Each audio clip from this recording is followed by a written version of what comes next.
WhatsApp everyone, welcome back to the channel guys. हम लोगों ने अभी थोड़ी देर पहले कंप्लीट किया एम्प्लॉयमेंट वाला चैप्टर। अब बारी आ गई है एक और चैप्टर को पूरे करने की, जो कि है रूरल डेवलपमेंट। रूरल डेवलपमेंट बच्चों एक बहुत ही सिंपल सा चैप्टर है। इसके अंदर हम लोग रूरल एरियाज से रिलेटेड जो भी प्रॉब्लम्स हैं, जैसे चाहे किसान को पैसे की समस्या हो, चाहे मार्केटिंग की प्रॉब्लम हो, चाहे वो क्रेडिट की समस्या हो, चाहे वो कहीं ना कहीं जैसे हम देखते हैं कि ऑर्गेनिक फार्मिंग है, सस्टेनेबल डेवलपमेंट है, इस तरीके की प्रॉब्लम्स इस चैप्टर में कवर होती हैं। तो इस चैप्टर को बच्चों हम लोग बहुत ही शानदार तरीके से करेंगे। इसका मैं अभी बिल्कुल फ्रेश वीडियो नहीं कर रहा हूं, क्योंकि बिल्कुल बढ़िया तरीके से वीडियो मैंने अभी रिसेंट ही करा था। तो आप वही का वही वीडियो मैं इसी में कनेक्ट कर रहा हूं, देखो, कवर करो। एंड जब मैं रिवीजन कराऊंगा तो इसके क्वेश्चंस कराऊंगा आपको बिल्कुल नए के नए। तो हमारे सिलेबस में पहले हम कॉन्सेप्ट बिल्ड कर लेते हैं। मैं यहीं पे कनेक्ट कर रहा हूं, वीडियो अटैच कर रहा हूं, आपको कहीं नहीं जाना। इसी वीडियो को देखो, कॉन्सेप्ट्स एक बार अच्छे से समझ लो, और फिर हम रिवीजन में जो अभी शुरू होने वाला है हमारा नेक्स्ट मंथ जनवरी से, उसमें सारे ही चैप्टर वाइज क्वेश्चंस भी कवर कर देंगे। तो चलिए जल्दी से रूरल डेवलपमेंट शुरू करते हैं और इस चैप्टर को भी वन शॉट खत्म करते हैं। Let's begin.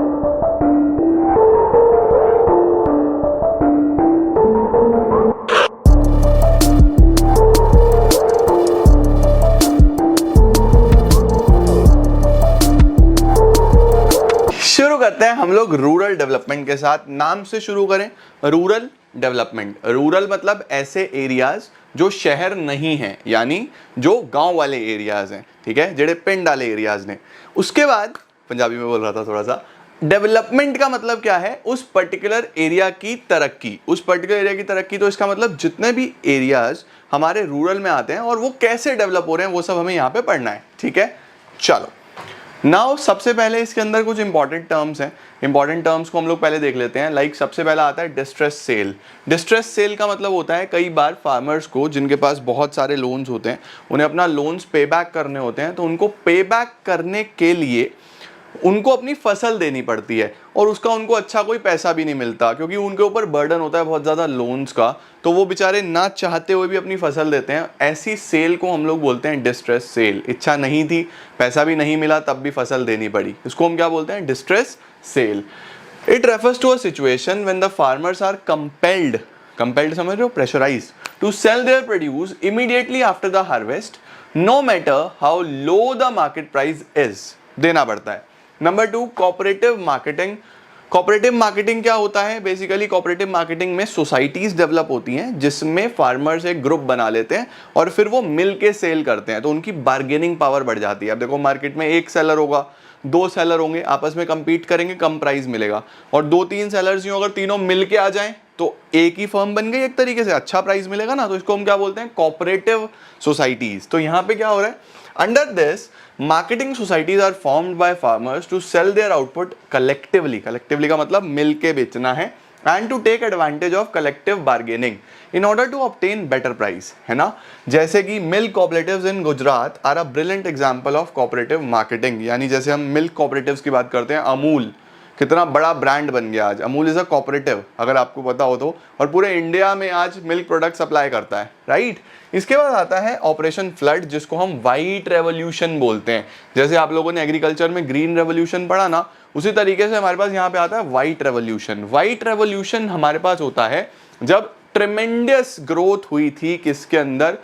Production of milk में। उसको क्या बोला जाता है? The White Revolution. It is a system of milk cooperatives launched in 1966. नहीं, 1966 में तो हमारे पास ग्रीन रेवोल्यूशन आया था। व्हाइट रेवोल्यूशन आया है बच्चे हमारे पास 1970 में। This is a misprint, please ये ध्यान से लिख लेना।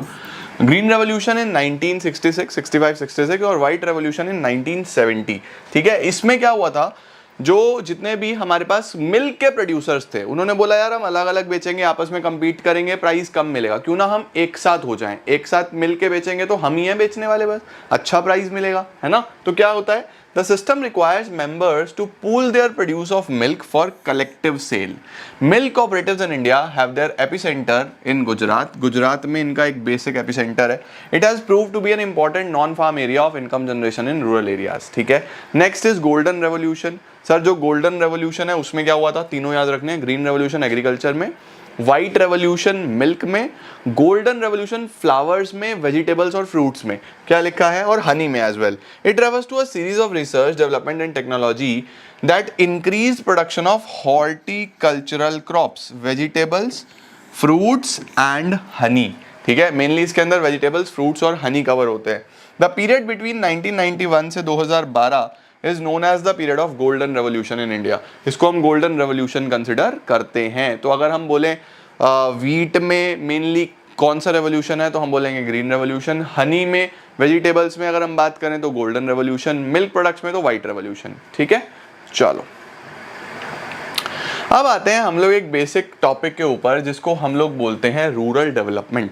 इस टॉपिक को क्या बोला जाता है, रूरल डेवलपमेंट। तो रूरल डेवलपमेंट का मतलब एक ऐसा प्लान डेवलप करना जिसमें रूरल एरियाज का डेवलपमेंट हो पाए, हर तरीके से हो पाए। अब सर रूरल एरियाज का डेवलपमेंट कैसे होगा? किसी भी चीज का डेवलपमेंट तब होता है जब वो पर्टिकुलर एरिया जिस प्रॉब्लम से जूझ रहा है, अगर वो प्रॉब्लम्स दूर कर दी जाए। तो हमारे रूरल एरियाज में दो प्रकार की प्रॉब्लम्स थी। एक जो पुराने समय से चलती आ रही थी, जिनको हम बोलते हैं लिंगरिंग चैलेंजेस, जो पहले से चली आ रही हैं, और एक वो जो अब लेटेस्ट आ रही हैं, सामने नई नई निकल के आ रही हैं, जिनको हम बोलते हैं एमर्जिंग चैलेंजेस। तो लिंगरिंग की जब हम बात करते हैं तो इसके अंदर हमारे पास दो प्रकार की प्रॉब्लम्स हैं जो पहले से रूरल एरियाज में। नंबर 1 इज रूरल क्रेडिट, पैसे की समस्या। नंबर 2 रूरल मार्केटिंग, यानी सामान बना लिया, अब इसको कैसे बेचे, रूरल मार्केटिंग की बहुत प्रॉब्लम है। दूसरा जो थी हमारे पास नई चैलेंजेस जो अब आ रही है, वो क्या आ रही है हमारे पास नई challenges. Number 1 sustainable livelihood. Sustainable livelihood का मतलब होता है कि हम लोग इस तरीके से प्रोडक्शन करें कि हम भी सर्वाइव कर जाएं और आने वाली जनरेशंस भी सर्वाइव कर जाएं अच्छे तरीके से। Number 2 organic farming. तो ये हमारी लेटेस्ट चैलेंजेस है जिन पे हमें काम करना है। तो देखो क्या लिखा हुआ है, it refers to an action plan for social and economic growth to improve all the aspects of rural life. एक ऐसा प्लान हो जिससे हम सभी एस्पेक्ट्स रूरल लाइफ के बेटर कर पाएं। Action plan is to be focused on lingering and emerging challenges in rural areas. Lingering और emerging challenges ठीक करना ही हमारा फोकस रहेगा। The lingering challenges of rural development includes rural credit and rural marketing. मैंने बता दिया, इसको हम अभी डिटेल में पढ़ेंगे। Emerging challenges include exploring options of sustainable livelihood other than farming. हमारी फार्मिंग से हटके एक किसान के पास क्या क्या ऑप्शंस हैं, इससे क्वेश्चन आता है पक्का, इसको अच्छे से पढ़ेंगे। और दूसरा the challenges of organic farming. ये चार्ट्स आप बना सकते हो, ये काफी काम आएंगे। हो गया स्क्रीनशॉट? चलो शुरू करते हैं हम लोग लिंगरिंग चैलेंजेस के साथ, जिसमें सबसे पहला चैलेंज आता है हमारे पास the challenge of rural credit. सबसे पहला जो आएगा वो आएगा the challenge of rural credit. Rural credit की जब मैं बात करता हूं तो पैसे की समस्या, भाई किसान को पैसा चाहिए ना सब कुछ करने के लिए, तो इस प्रॉब्लम के लिए वो क्या करे। देखो क्या लिखा हुआ है, rural credit means the credit for farming. Credit is the lifeline of farming activities because most of the farming families are small and marginal land holders. जितने भी फार्मिंग फैमिलीज हैं वो ज़्यादातर के पास या तो बहुत कम ज़मीन है या है ही नहीं, ना के बराबर ज़मीन है। And are producing just enough for subsistence, बस इतना ही ग्रो कर पा रहे हैं कि सर्वाइव कर पाएँ। कोई भी सरप्लस नहीं होता फर्दर सेल के लिए, फर्दर इन्वेस्टमेंट के लिए। तो पैसे के लिए उनको बाहर जाना पड़ता है, पैसा लोन लेने के लिए। उसके बाद the gestation lag between the sowing and harvesting is quite long. बीज बोने से लेके फसल काटने के बीच का जो समय है वो काफ़ी बड़ा है। तो इस बीच में किसान कहाँ से खाना खाएगा, रोटी कहाँ से खाएगा, पैसे की जरूरत पड़ेगी ना। ये भी क्रेडिट की नीड्स को बढ़ा देता है। ठीक है, अब नीड्स कितने प्रकार की होती हैं सर? एक होता है short term need. Short term need में मैं आपको सीधा सीधा बोलूँ तो अप टू 1 ईयर, मतलब कोई भी ऐसा लोन लेना जो 1 साल के अंदर आप चुका दोगे। ये बेसिकली सीड्स के लिए, फर्टिलाइजर्स के लिए, इंसेक्टिसाइड्स के लिए इसलिए लिया जाता है। अगर पैसे का लोन ले रहे हो आप 1 से 5 साल के लिए, उसको हम मीडियम टर्म बोलते हैं, 1 से 5 साल।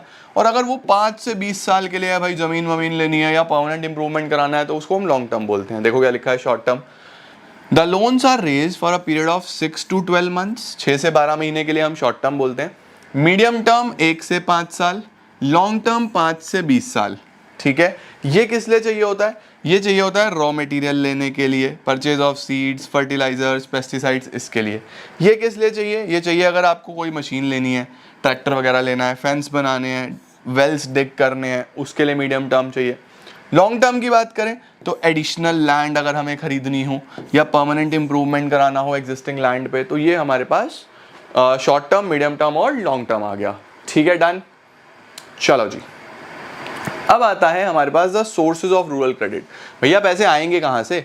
तो दो सोर्स होते हैं, एक होता है इंस्टीट्यूशनल और एक होता है नॉन इंस्टीट्यूशनल। इंस्टीट्यूशनल वो हैं जो अलग अलग इंस्टीट्यूशंस बने हुए हैं हमारे आसपास, बैंक्स हैं, फाइनेंशियल इंस्टीट्यूशंस हैं, कोऑपरेटिव सोसाइटीज़ हैं, बहुत सारे अलग अलग तरीके के बैंक्स हैं, जैसे रीजनल रूरल बैंक्स, ठीक है, अलग अलग रीजन्स के होते हैं rural banks, land development banks हैं, नाबार्ड जैसे इंस्टीट्यूशन सेटअप हुए हैं। और नॉन इंस्टीट्यूशनल कौन से होते हैं? Private money lenders, friends, family, इनसे पैसा लिया जा सकता है, वो नॉन इंस्टीट्यूशनल होते हैं। तो इसमें देखो बहुत खतरनाक सी चीज़ आपको पढ़ाने वाला हूँ, वो ये है कि पहले के टाइम पे, इंडिपेंडेंस के टाइम पे, the non institutional sources accounted for 93% होता था, क्योंकि इंस्टीट्यूशनल बहुत पेपर वर्क होता था, बहुत फॉर्मेलिटीज होती थी, कोई पूरा कर नहीं पाता था। तो 93% लोग अपने आसपास से लोन लेते थे, प्राइवेट मनी लेंडर्स से और इस तरीके की चीज़ों से, ठीक है। These includes landlords, village traders, money lenders, ETC। और इंस्टीट्यूशनल की बात करें, these accounted for only 7% of the credit needs of the farmers in the beginning of the first 5-year plan, but presently अभी हो गया है 66। अभी इंस्टीट्यूशनल सोर्सेज पे 66% लोग डिपेंडेंट है और नॉन इंस्टीट्यूशनल पे बचे हुए 34, ठीक है। इसके अंदर क्या क्या आता है? गवर्नमेंट बैंक्स आ गए, कमर्शियल बैंक्स आ गए, कोऑपरेटिव्स आ गए, रीजनल रूरल बैंक्स आ गए, सब इसमें कवर हो जाते हैं।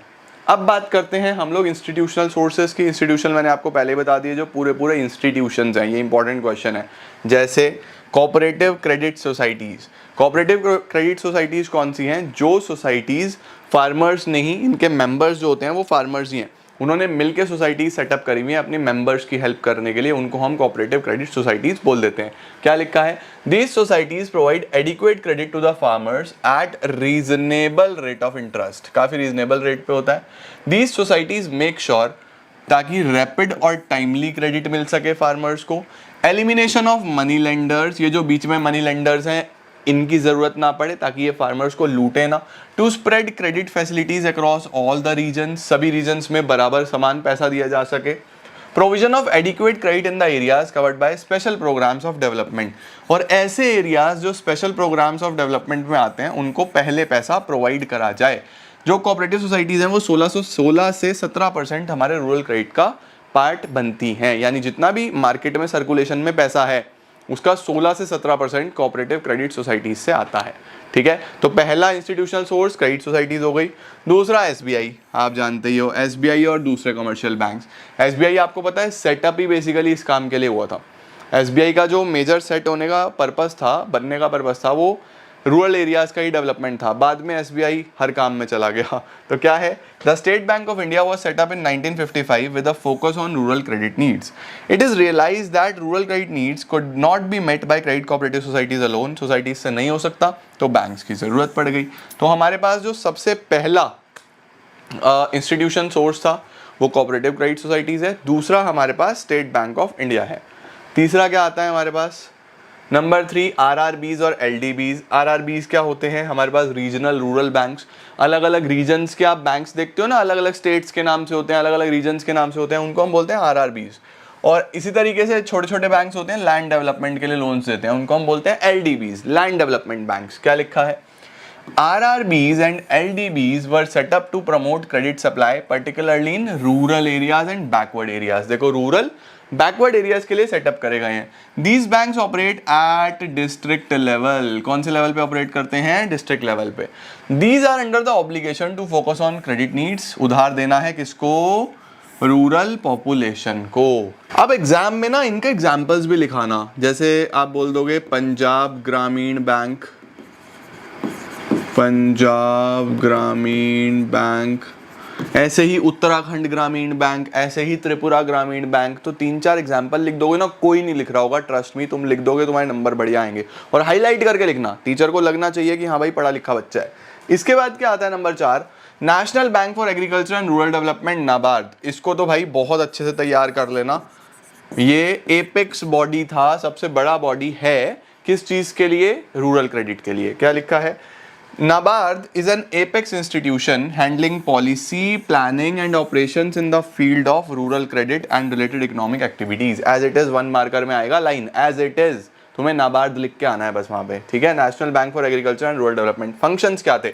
सब यही फंक्शंस परफॉर्म कर रहे हैं। क्या? एक एपेक्स फंडिंग एजेंसी, यानी फंड करना, पैसा देना रूरल एरियाज में। अप्रोप्रिएट मेजर्स लेने ताकि क्रेडिट इजीली पहुंच सके, डिलीवर हो सके, जिसको ज़रूरत है उस तक पहुंच सके। उसके बाद कोऑर्डिनेट करके चलना रूरल फाइनेंसिंग एक्टिविटीज़ को, सभी इंस्टीट्यूशंस की, जो भी इंस्टीट्यूशंस चल रहे हैं उनकी सबकी एक्टिविटीज़ को कोऑर्डिनेट करके चलना। उसके बाद टू अंडरटेक मॉनिटरिंग, मॉनिटर करना, इवैल्यूएट करना कि जितने भी प्रोजेक्ट्स को इसने पैसा दिया है क्या वो प्रोजेक्ट सही से हो भी रहे हैं, पैसा सही लग भी रहा है। तो हमारे पास 4 चीज़ें हो गई जो हमें यहाँ से पढ़नी है इंस्टीट्यूशनल सोर्सेज में। नंबर 1 क्या आ गया हमारे पास, कोऑपरेटिव क्रेडिट सोसाइटीज, दूसरा एसबीआई, तीसरा आरआरबीज एंड एलडीबीज, चौथा नाबार्ड। ठीक है, अब अगर हम बात करें रूरल बैंकिंग के एक इवैल्यूएशन की कि क्या क्या प्रॉब्लम्स रूरल बैंकिंग में आ रही थी, सही है, तो प्रॉब्लम्स क्या क्या थी। देखो, सबसे पहले सफिशिएंसी नहीं थी, सफिशिएंसी हमें देखने को नहीं मिली, मतलब the volume of credit in the country is insufficient, जितना पैसा चाहिए उतना पैसा नहीं दे रहे, यानी कि डिमांड ज़्यादा है और सप्लाई कम है। इसके आगे साफ साफ लिख देना, इसको लिखना आप लोग अच्छे से, सफिशिएंसी की जगह इनसफिशिएंसी लिखना, हेडिंग में इनसफिशिएंसी लिखना और बहुत क्लियरली लिख देना डिमांड फॉर फाइनेंस या demand for rural credit is greater than supply for rural credit. जो डिमांड है वो काफ़ी ज़्यादा है किससे, सप्लाई से।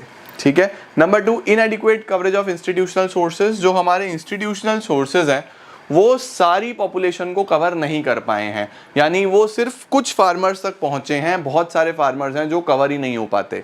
क्यों नहीं हो पाते, क्योंकि कई बार सिर्फ रिच फार्मर्स को मिल जाता है पैसा, जो पुअर है जिसको एक्चुअल में चाहिए उसको मिल नहीं पाता। तो हम लोग ये बोलते हैं कि कवरेज भी इनएडिक्वेट है। Number 3 low attention to poor farmers, वही पॉइंट आ गया कि जो छोटे फार्मर्स हैं उन पे ध्यान नहीं दिया जा रहा, क्योंकि उनके पास कोई सिक्योरिटी नहीं है रखने के लिए, उनके पास पेपर्स नहीं है, उनके कोई आधार नहीं बने हुए, उनको प्रॉब्लम्स आ रही हैं, तो उन पे ध्यान ही नहीं दिया गया। भाई तुम किस लिए बनाए गए हो, उन्हीं पे तो ध्यान देने के लिए बनाए गए हो। लेकिन फिर वही बात है, पब्लिक इंस्टीट्यूशंस इंडिया के ऊपर कई बार एक सोशल डेड वेट बने हैं। ठीक है, तो क्या लिखा है, lesser attention has been given on the credit requirements of needy farmers. Also, well-to-do farmers are getting more attention due to better credit worthiness. जिनका अच्छा वर्दीनेस है उनको पैसा मिल रहा है। Number 4 inadequate amount of sanction. Sanction का मतलब होता है बच्चे लोन पास होना। तो जो लोन पास हो रहा है वो inadequate हो रहा है। भाई मुझे जरूरत है 50,000 रुपए की, लोन पास हो रहा है 20,000 रुपए का, तो क्या करूंगा मैं, मेरा काम ही पूरा नहीं होगा। तो जो सैंक्शन हो रहा है वो inadequate हो रहा है, ये भी एक प्रॉब्लम है। सबसे पहली problem insufficiency, inadequate coverage, less attention और inadequate amount of loan sanctioned. ठीक है जी। Then we have growing overdues. Overdues का मतलब ये होता है कि लोन पे लोन चढ़ता जा रहा है और तब भी एक कंसर्न बना हुआ है ये area. The problem of overdues in agricultural credit continues to be the area of concern. Overdues क्यों बढ़ रहे हैं, देखो ये बहुत इंपॉर्टेंट है, यानी जो फार्मर्स हैं उनके ऊपर इतना कर्जा क्यों बढ़ता जा रहा है, क्या रीजन है। देखो क्या लिखा हुआ है, the expansion and promotion of rural banking sector has taken a back seat after the reforms. इसका मतलब जो हमारे पास 1991 के बाद रिफॉर्म्स आए, उन रिफॉर्म्स के बाद जो रूरल डेवलपमेंट बैंक्स थे या इस तरीके के जो इंस्टीट्यूशंस थे वो ग्रो ही नहीं हुए। उन्होंने तो एक बैक सीट ले लिया, पीछे बैठ गए, उसमें ग्रोथ है ही नहीं। Except the commercial banks, commercial banks को अगर छोड़ दो, formal institution failed to develop a culture of deposit mobilization, lending to the needy borrowers and effective loan recovery। अगर हम कमर्शियल बैंक्स को छोड़ दें तो इस तरीके के अदर इंस्टीट्यूशंस बिल्कुल फेल हो गए हैं, कोई पैसा जमा नहीं कर रहा इनके पास आके, लोन रिकवर नहीं हो रहे, एक प्रॉपर सिस्टम नहीं बना पाए, बिल्कुल फ्लॉप हो गए। ठीक है जी।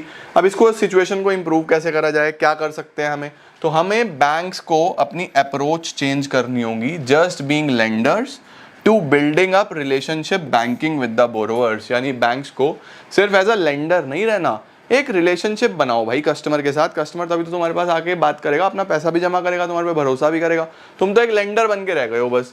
Farmer should also be encourage to inculcate the habit of savings and efficient utilisation of financial resources. Farmers को भी अवेयर करना पड़ेगा, उनको बताना पड़ेगा कि क्या इंपॉर्टेंस है इन इंस्टीट्यूशंस की और किस तरीके से आप इनसे बेनिफिट ले सकते हो, तब ये इंप्रूव हो सकता है सिस्टम।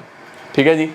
अब आता है हमारे पास एग्रीकल्चरल मार्केटिंग, ये दूसरी प्रॉब्लम है। पहली प्रॉब्लम खत्म हो गई जो कि फाइनेंस की प्रॉब्लम थी, पैसे की समस्या थी, क्रेडिट की समस्या थी। दूसरी आती है मार्केटिंग। अब मार्केटिंग क्या है, देखो मार्केटिंग में आता है द प्रोसेस विच इन्वॉल्व्स, 6 चीजें आ जाती हैं एग्रीकल्चरल कमोडिटी की, 6 चीजें। मैं इसको बोलता हूँ GPGPSS। यानी मार्केट में अपना प्रोड्यूस ले जाने के लिए एक फार्मर को 6 स्टेप से गुजरना पड़ता है। Number 1 is gathering the produce after harvesting. जब हार्वेस्टिंग हो गई, जब फसल कट गई, तो सबसे पहले तो गैदर कर लो, सारा प्रोड्यूस गैदर करो। गैदर करने के बाद प्रोसेसिंग द प्रोड्यूस। प्रोसेसिंग करने का मतलब उसकी साफ सफाई कराओ, उसको प्रॉपर्ली प्रोसेस करो, देखो उसके अंदर से क्या क्या एलिमेंट्स अलग हो सकते हैं, उसकी प्रोसेसिंग कर लो। प्रोसेसिंग करने के बाद ग्रेड करो कि ये कौन सी क्वालिटी का है। जैसे चावल कई क्वालिटी के आते हैं ना, वीट कई क्वालिटी का आता है, तो ग्रेडिंग करो उसकी प्रॉपर्ली। देन पैकिंग करो, अलग अलग जो प्रेफरेंस है बायर की उस तरीके से पैक करो। भाई आटा छोटे पैकेट में भी आता है, बड़े पैकेट में भी आता है, चावल अलग अलग तरीके के पैकेट्स में आते हैं। तो सबसे पहले जीपी पैकिंग तक पहुंच गए। पैकिंग के बाद फिर क्या करना है, स्टोर करो, क्योंकि अभी बनाया है तो अभी तो सारा नहीं बिकेगा, तो स्टोरिंग करनी पड़ेगी।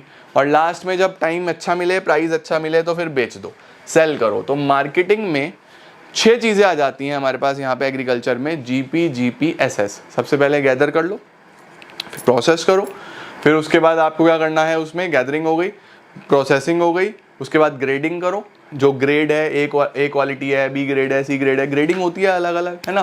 फिर उसके बाद क्या करना है, आपको उसकी पैकिंग करनी है। पैकिंग करने के बाद स्टोर करो, जब तक अच्छा प्राइस नहीं मिलता, अच्छा प्राइस मिलेगा बेच दो। ये सब एग्रीकल्चरल मार्केटिंग में आ जाता है, ठीक है।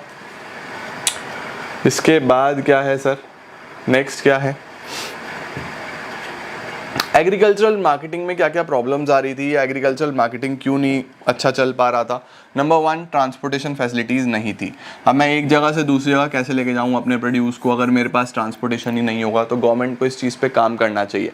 अभी देखना, यहाँ पे हम 2 क्वेश्चन पढ़ रहे हैं, आगे जब हम पढ़ेंगे कि सरकार ने क्या करा इसको इम्प्रूव करने के लिए, तो यही बोल देंगे कि ट्रांसपोर्ट फैसिलिटीज़ दे दी। ट्रांसपोर्टेशन फैसिलिटीज़ नहीं थी भैया, दे दी। फोर्स्ड सेल्स, जो मैं आपको पहले पढ़ा के आ चुका हूँ, डिस्ट्रेस सेल, वो एक बहुत बड़ी प्रॉब्लम थी, क्योंकि जमींदार के कर्जे के अंदर दबा होता है किसान, उसको अपनी फसल उसी को बेचनी पड़ती है बहुत कम प्राइस में भी। तो फोर्स सेल एक बड़ी प्रॉब्लम है।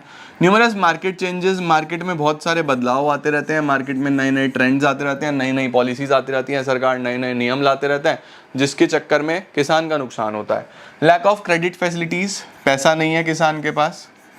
Lack of storage facilities, warehouses नहीं है, स्टोरिंग प्रॉब्लम्स है।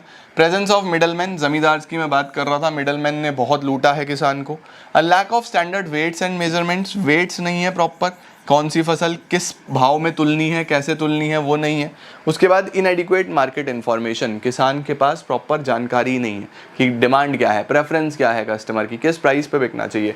तो ये सब प्रॉब्लम्स हैं जो एग्रीकल्चरल मार्केटिंग में आपको लिखनी है, ठीक है जी।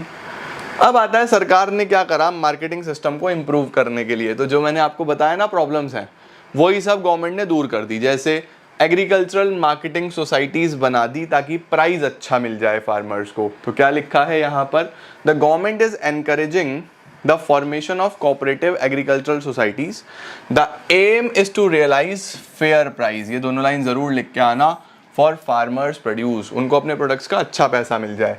The members of these societies find themselves better bargainers, भाई जब इकट्ठा होकर बेचेंगे तो अच्छे बार्गेनर्स तो होंगे ही ना वो। नंबर 2, वेयर हाउसिंग दे दी। वेयर हाउसिंग का मतलब गवर्नमेंट ने अपने वेयर हाउसेज दे दिए स्टोरेज के लिए, कि बहुत सारे गवर्नमेंट वेयर हाउसेज हैं, आप इसमें अपना सामान स्टोर कर सकते हो, आप हमें रेंट दो हमारा बेसिक और स्टोर करो अपना सामान। तो सबसे पहले गवर्नमेंट ने क्या प्रोवाइड करा, अच्छी मार्केटिंग सोसाइटीज बनाने में मदद करी।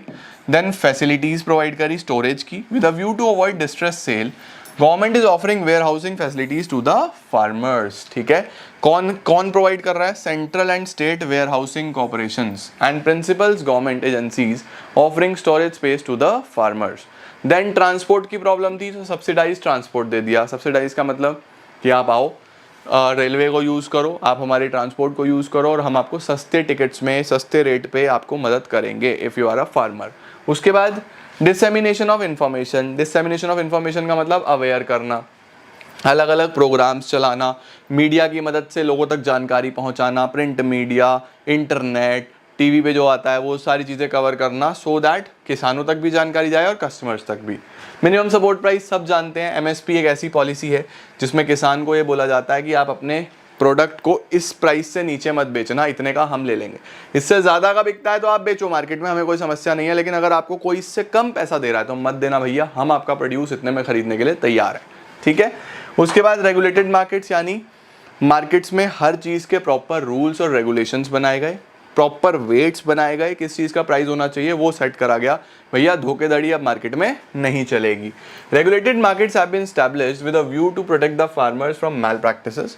Market system is made transparent with a strict vigil on the use of proper scales and weights. these markets benefit to farmers as well as consumers. Perfect. Next आता है हमारे पास alternative marketing channels. Alternative marketing channels का मतलब क्या होता है कि किसान के पास क्या क्या ऑप्शंस हैं अब अपने प्रोडक्ट को मार्केट करने के लिए। यानी उसका नॉर्मल मार्केट तो है ही, उसके साथ क्या क्या ऑप्शंस हैं, आ जाओ देखो क्या लिखा हुआ है। Emerging alternatives of agricultural marketing are ray of hope to the small and marginal farmers। ठीक है, जैसे स्टेट ऑफ पंजाब, हरियाणा, राजस्थान वो लॉन्च कर रहे हैं इस चैनल को, जिसको बोल रहे हैं वो अपनी मंडी।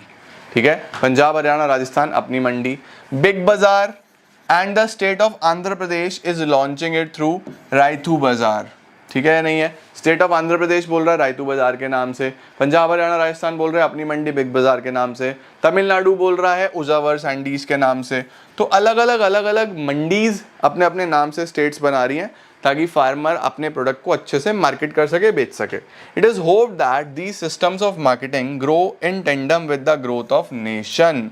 नेशन के साथ धीरे धीरे बढ़े और प्रॉपर फार्मर्स को उनके प्रोड्यूस के लिए पैसा मिले।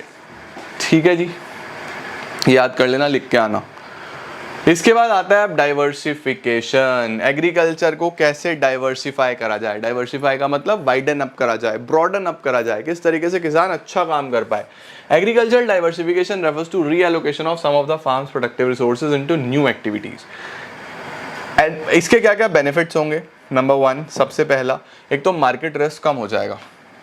क्या होगा, मार्केट रिस्क कम हो जाएगा, सभी क्रॉप्स का price may not drop at the same time. इसका मतलब क्या है बेसिकली, अब डाइवर्सिफाई करने का मतलब क्या है, किसान को एनकरेज करा जाएगा कि भैया आप सिंगल क्रॉपिंग की जगह मल्टी क्रॉपिंग करो ना, आप एक जमीन पे एक की जगह 2 फसल लगाओ ना, तो अगर एक का प्राइस आपको कम भी मिल रहा है तो दूसरे का ज़्यादा मिलेगा, है ना। तो जो भी फसल सेम सीजन पे हो सकती हैं, 2 फसल हो सकती हैं, तो आप अपनी ज़मीन पे एक ना लगा के 2 फसल लगाओ, आपको प्राइस भी अच्छा मिलेगा और आप उस चीज़ में ये भी कर पाओगे कि अगर एक खराब हो गई तो दूसरी सही है यार, कम से कम, है ना। तो क्या है, मार्केट रिस्क कम हो जाएगा और सभी क्रॉप्स के जो प्राइस हैं वो एक साथ ना गिरेंगे ना बढ़ेंगे। If one crop fetches low revenue, एक में अगर कम आया तो दूसरी आपको शायद ज़्यादा कमा के दे देगी। तो डाइवर्सिफिकेशन से एक तो स्टेबलाइजेशन आता है और मार्केट रिस्क कम हो जाता है। ये 2 वर्ड याद रखना, स्टेबलाइजेशन आएगा और मार्केट रिस्क कम होगा, ज़रूर लिख के आना। नेक्स्ट क्या है, डाइवर्सिफिकेशन कैसे करा जाए, क्या क्या ऑप्शंस है हमारे पास डाइवर्सिफिकेशन के। देखो सबसे पहले तो है diversification of crop production. Diversification of crop production का क्या मतलब है कि भैया आप सिंगल क्रॉपिंग से मल्टी क्रॉपिंग पे चले जाओ, एक क्रॉप की जगह मल्टीपल क्रॉप्स ग्रो करो। ये तो हो गया क्रॉप प्रोडक्शन में। और अगर प्रोडक्शन एक्टिविटी ही डाइवर्सिफाई कर दें, यानी कि एक्टिविटी ही एक नहीं करेंगे, मल्टीपल करेंगे, जैसे फार्मिंग कर लिया, फार्मिंग के साथ साथ थोड़ा थोड़ा हॉर्टिकल्चर कर लिया, पशुपालन कर लिया, है ना, या फिर फिशिंग में चले गए, या फिर डेयरी में चले गए, बी कीपिंग कर ली, अलग अलग चीजें कर सकते हैं। तो ये होता है डाइवर्सिफिकेशन ऑफ प्रोडक्शन एक्टिविटी की एक्टिविटी ही मल्टीपल कर दी। एक तो सिर्फ फार्मिंग कर रहा था, फार्मिंग को ही डाइवर्सिफाई कर रहा था, सिंगल क्रॉपिंग से मल्टी क्रॉपिंग, और दूसरा होता है एक्टिविटी ही बदल दी। तो ये बहुत इंपॉर्टेंट टेबल है, ये एग्जाम में बना के आनी है आपको। देखो क्या आ रहा है, सबसे पहले आता है diversification of crop production. It implies a shift from single cropping into multi cropping, where means production of diverse variety of crop rather than one specialised crop. एक क्रॉप की जगह हम कई सारी क्रॉप्स ग्रो करेंगे, 2-3 क्रॉप्स ग्रो करेंगे ताकि हम अच्छा ग्रो कर पाएं। It would minimise the market risk, risk कम हो जाएगा, प्राइस फ्लक्चुएशन का वही स्टेबिलिटी आ जाएगी, रिस्क कम हो जाएगा।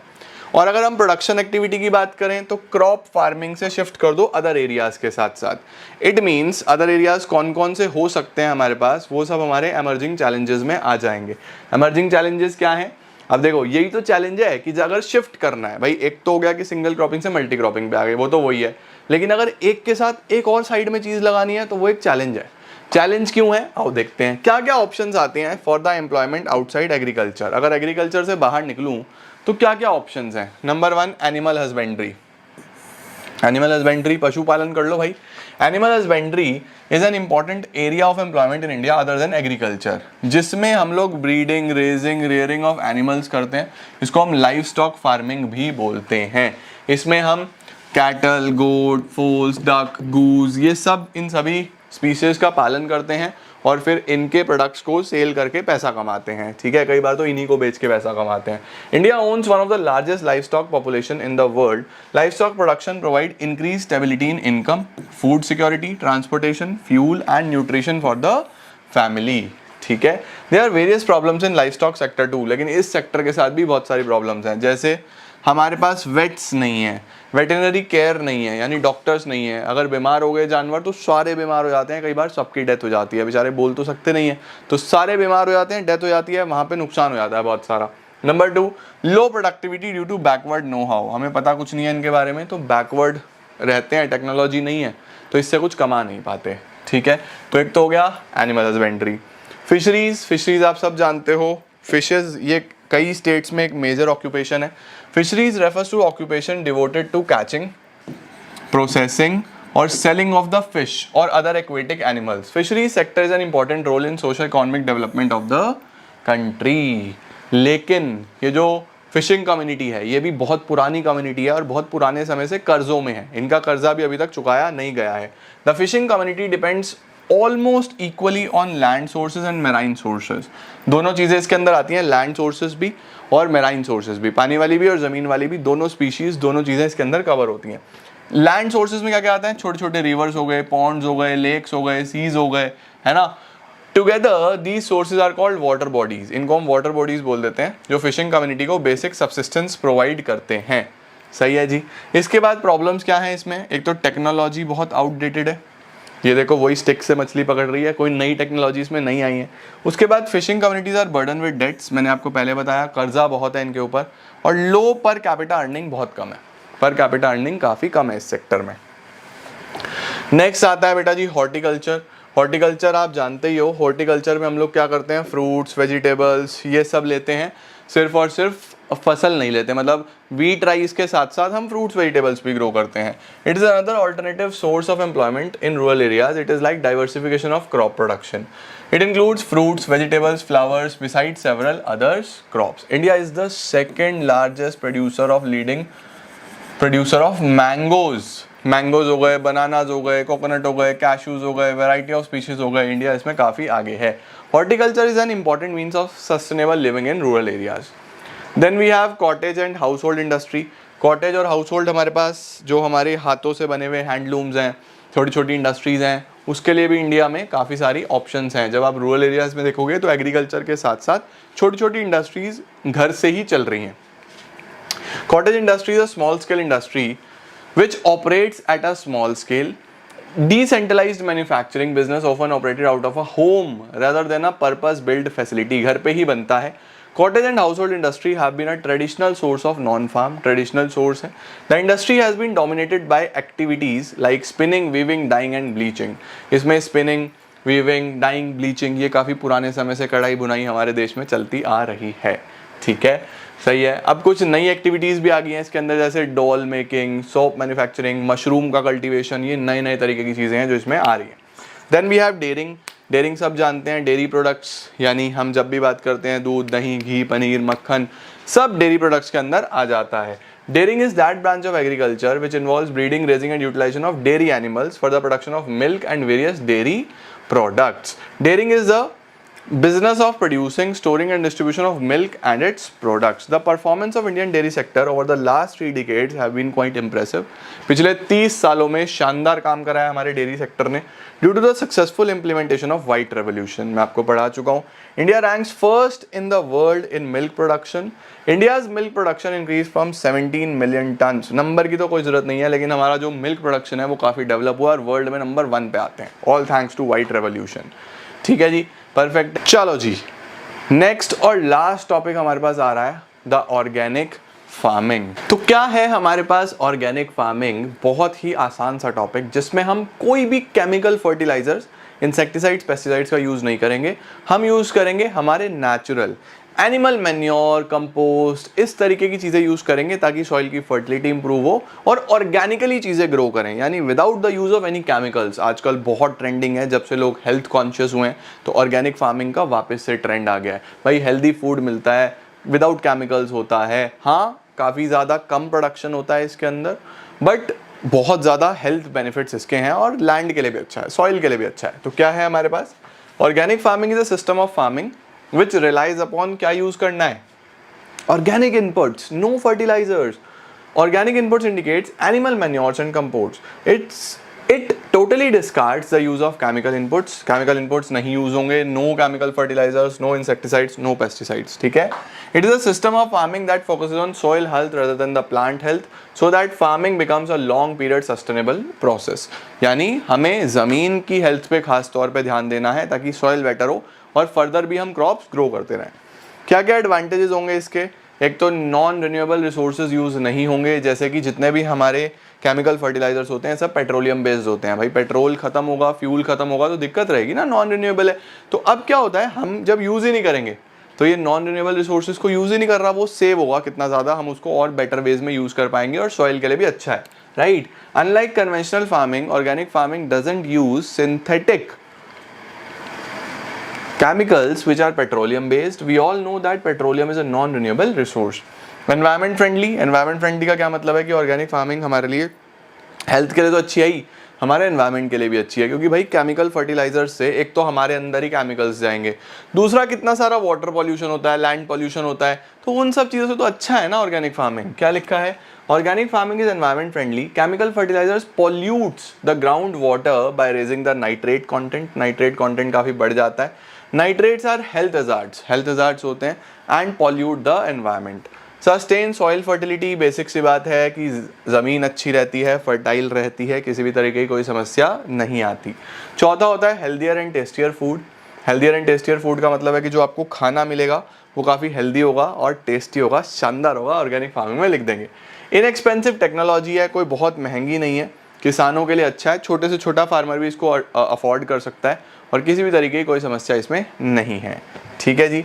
It can not be denied, क्या लिखा हुआ है देखो, that organic farming offers lesser yield. ये क्वेश्चन बनता है कि ऑर्गेनिक फार्मिंग में तो लेसर ईल्ड होता है, फिर भी हम उसको क्यों यूज करें, ठीक है, and is therefore not cost efficient, इसलिए बढ़िया नहीं है। However considering the fact that organic foods are in high demand, भाई डिमांड बहुत ज़्यादा है, higher product price is expected to compensate for lower yield, but लोग इसके लिए ज़्यादा भी पे करते हैं। अब देखो, अगर हम बात करें पैकेट वाले मिल्क की, तो हमारे सिटी में ऐसा होता है कि अगर पैकेट वाला मिल्क 60 रुपीज़ का है तो लोग फ्रेश मिल्क के 75, 80, 100 भी पे कर रहे हैं, अगर मिल्क अच्छा है, गुड क्वालिटी है। Same case is with organic farming. आजकल लोगों का एक बिहेवियर चेंज हुआ है, लोग बोलते हैं भाई ऑर्गेनिक प्रोडक्ट है ना तो ज़्यादा पैसा भी देने को तैयार है, अपनी हेल्थ के लिए कॉन्शियस है, राइट, तो वहाँ से कवर हो सकता है। Overall advantage of organic farming should certainly make it more attractive than conventional farming, उसको ज़्यादा अट्रैक्टिव बना देता है कन्वेंशनल फार्मिंग से। तो दिस वाज ऑल अबाउट एक अच्छा चैप्टर रूरल डेवलपमेंट समाप्त, और अब हम लोग करेंगे अगली क्लास में एक और चैप्टर जो कि बहुत ही सरल है। आई होप आपको ये समझ में आ गया होगा। मेनली चैलेंजेस के ऊपर है रूरल एरियाज़ में, नंबर 1 क्रेडिट, नंबर 2 मार्केटिंग, ये अच्छे से देख लिया। उसके बाद जब हम नए तरीके के चैलेंजेस की बात करते हैं, जो हमारे पास इमर्जिंग चैलेंजेस है, उसमें ऑर्गेनिक फार्मिंग और जो हमारे पास ऑप्शंस हैं other than farming for livelihood, ये पता होने चाहिए। तो आई होप चीज़ें क्लियर है। मिलता हूँ नेक्स्ट क्लास में, तब तक ऑल द वेरी बेस्ट, अच्छे से पढ़ते रहो, keep growing and keep glowing.